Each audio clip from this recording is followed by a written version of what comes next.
Hey, what's up guys? Welcome back to Bringing Division video. Today we have more information on the Division 2, and today I actually want to do a synopsis video of the special report livestream that was happening about 30 minutes ago or so. If you guys didn't see that, it was pretty long. There was a lot of information provided to us, but I want to do a kind of synopsis or a highlight video and pretty much talk about the most important things that I kind of caught from that live stream or you know, that kind of caught my eye. So I want to do that. If you guys want to see the full live stream and watch the whole thing, I will have a link in the description. You guys can check it out to the entire stream. If you did miss it, again, you could watch it again and pretty much experience the whole thing. Anyway, as I said, I'm going to talk about the points that kind of caught my eye and caught my attention. If there is something that kind of caught your attention and I don't mention in the video, let me know in the comment section below. Let's have a conversation. As you guys know, I respond to all my comments and pretty much see all my comments. So again, if I do miss something, if there is something that kind of caught your attention and I didn't mention, let me know in the comment section below. Alright, so the first thing I do want to talk about is actually something that really kind of upset me, and it's not a big deal. It's just one portion of the game, I guess you could say, but that is skill-based matchmaking is returning or is happening in the Division 2. So yes, you guys heard that correctly, skill-based matchmaking is coming. Now, first of all, if you guys don't know what that is, pretty much it is it's a kind of system where you play against players your own kind of skill. So if you are really good at the game, if you're really, winning every game, getting a lot of kills and stuff like that, you're most likely going to play against all players that are on the same kind of skill level as you, with the wins, with the kills and stuff like that. So the matches are a little bit more competitive and a little bit more challenging for you and as well for the other person.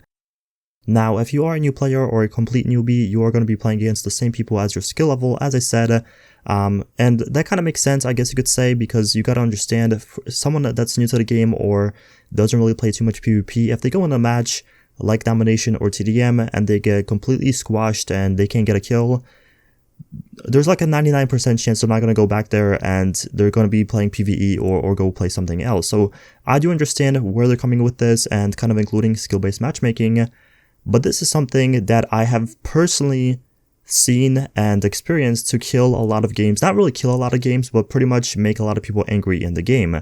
For example, a lot of the Call of Duty games that had skill-based matchmaking in the beginning, a perfect example, Advanced Warfare, if you guys ever played that game, it had skill-based matchmaking, and it was probably one of the worst games, at least from people's perspective. That's where I'm kind of going with this. I do understand, again, where they're coming with this because, you know, in the Division 2, if you are new, you obviously want to play against people that are your kind of skill level, so you can get some kills, kind of experience the game, and not be completely overwhelmed, I guess, by other players that are like 10 times better than you.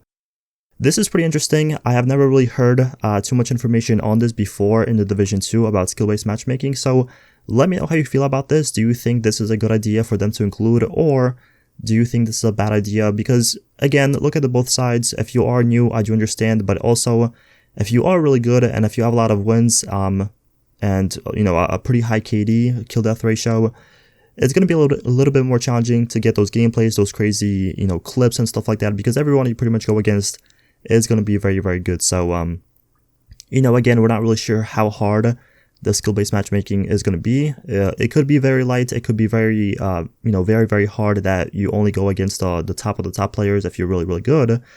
But again, just let me know how you feel about this in the comments. I personally am not the biggest fan of this, but again, I do understand the both sides of the story. The next thing I do want to mention is actually the confirmed anti-cheat for the Division 2. So this is something I actually made a video in the past and I talked about this. It was leaked on Reddit and pretty much on Twitter, but pretty much we are getting the easy anti-cheat system for the Division 2 for PvP.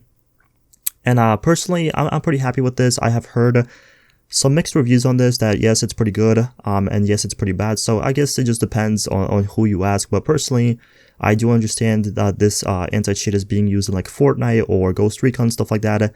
And there's not really too many problems with cheaters or hackers. So again, I'm pretty excited that we are getting an actual anti-cheat in the Division 2.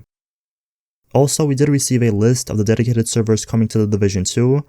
Yes, you guys heard that correctly. We are getting dedicated servers in that game.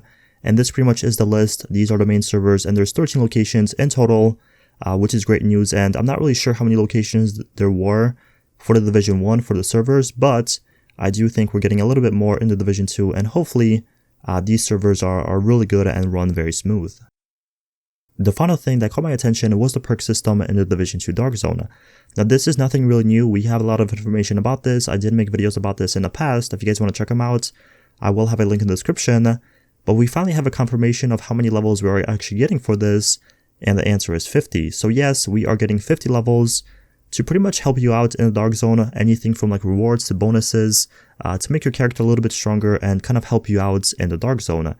I'm pretty sure the first example they did use was it's going to give you like a little bit more space in your contaminated like bag to pretty much extract those items, or it's going to make the rogue timer a little bit less if you are a higher level. So I'm really excited. I cannot wait to see how this actually works. I do think this is a great addition because if you are playing the Dark Zone a lot, I think you should be rewarded for that. So like I said, I'm really excited about this. I cannot wait to see how much this actually kind of benefits you in the Dark Zone, how important it is going to be to kind of level up this perk system, and again, how beneficial it's going to be for you if you play the Dark Zone a lot. But yeah, that's going to be it for the video. Thank you so much for watching. As I said, if there is something else that kind of caught your attention, caught your eye from that live stream, let me know in the comments. I respond to all of my comments and look at them. So again, if there is something, just let me know.